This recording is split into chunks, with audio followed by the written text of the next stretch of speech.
and welcome back to the the new and improved quarantine kitchen. Good news is the doctor said I can go home. I've still got to stay in quarantine for another 10 weeks, but I don't have to stay in the caravan anymore. Thank God for that. So anyway, today we're going to be making my favourite, and apparently I've got to cook for my wife now as well, so it's her favourite. This is pasta carbonara, spaghetti carbonara. So the ingredients we need for that are, well, obviously spaghetti, pancetta. You can use guanciale. Excuse any Italians listening to this. I think I got it wrong. Guanciale is pig cheek, but I haven't got any of that. So we've got pancetta, 2 eggs. This is Parmesan, Parmigiano Reggiano. Bit of an advert for our local deli, but very nice stuff. Black pepper, not olive oil because we still haven't got any, but this is the British rapeseed oil. I think it's actually better. Sorry to any Italians. And a lovely salt. So this is going to be very yummy. Better go wash my hands first. Wash my hands. Mary had a little lamb, a fleece of white snow. Everywhere Mary went, the fleece would surely go. Mary had a little lamb, a fleece of white snow. Anywhere Mary went, the lamb would surely go. Clean.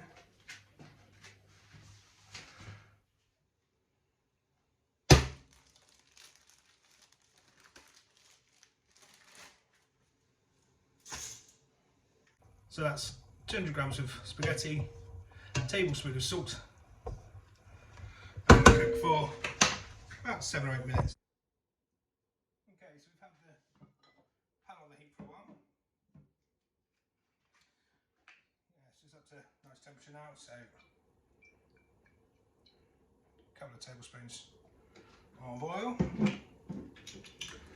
and then straight in with the pancetta. Not the sizzling straight away. Give this like a nice crispy texture. Once I'm giving it a good coating, I'll leave it alone for a minute. There it goes. Everything's coated.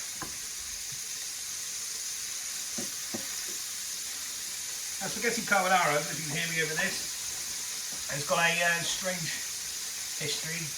Different types of explanations where it was, but the most common one seems to be it comes from the Italian carbonari, which are the coal men, and it was a scene.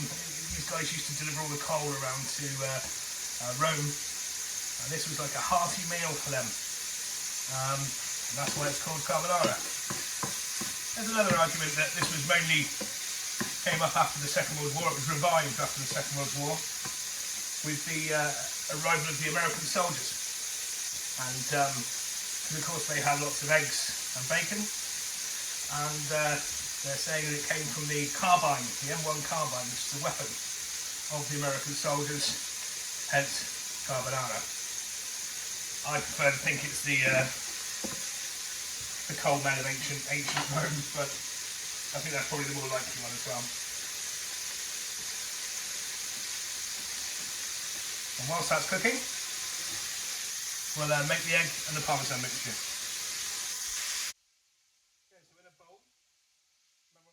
Surface, we crack 2 eggs, 1,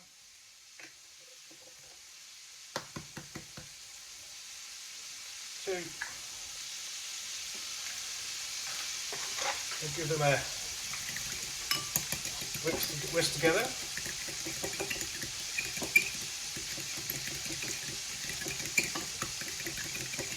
Now we never have any cream, butter, garlic, milk, anything else you wanted to add to this. We always just use the traditional ingredients. That's some fresh black pepper, more than you think, and straight in with the cheese. Now, I got the salt there earlier on, but I don't think we're going to need any, but we always have it by just in case. But of course you've got the saltiness from the pancetta and from the Parmesan, so I'll probably even itself out. Okay, so there we go, that is basically our sauce there.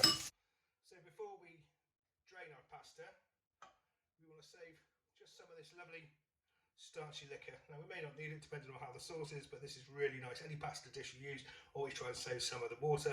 Sounds a bit disgusting, but trust me, it's perfect. So we drain this, straight away. Now we need to move fast.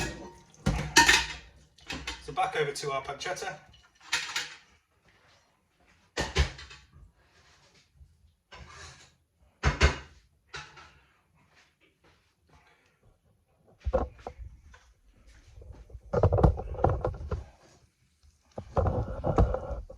So now our pancetta is in the pan, nice and crispy. We add our spaghetti. And what we do is put the torque over the top of this.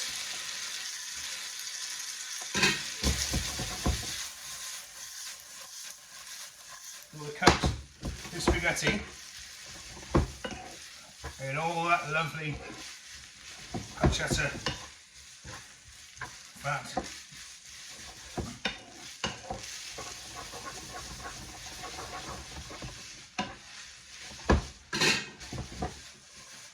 Okay, distributing everything evenly through it. Now we take this off the heat. Now we let the pan cool down for a couple of seconds, because what we don't want to do is end up with scrambled eggs. We're looking for a nice creamy sauce. Okay.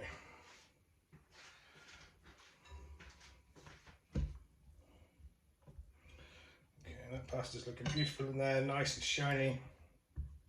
Of course, this is quite a thick bottom pan, so it's going to hold a bit of heat. I think that's probably enough. Now, what we need to do with this is make sure that we get this going straight away, or we'll end up with scrambled eggs.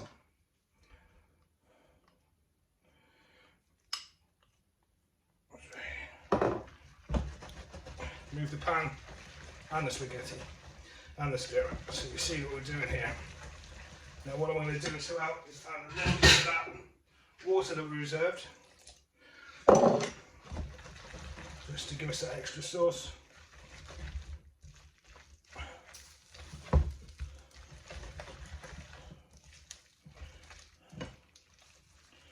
And there we have our perfect carbonara with a lovely, creamy, non-scrambled egg sauce. Now it's time to plate this up. So it's time to plate up. What we'll do is give that its final mix.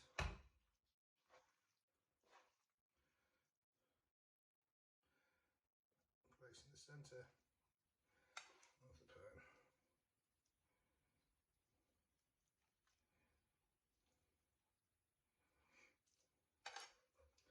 Make sure we have plenty of the pancetta.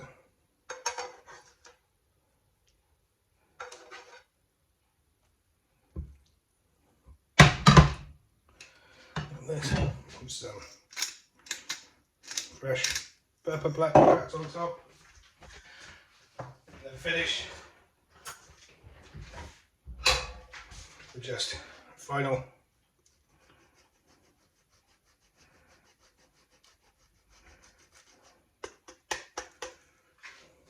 grating of our beautiful Parmesan Reggiano. Enjoy this one, it's going to be lovely.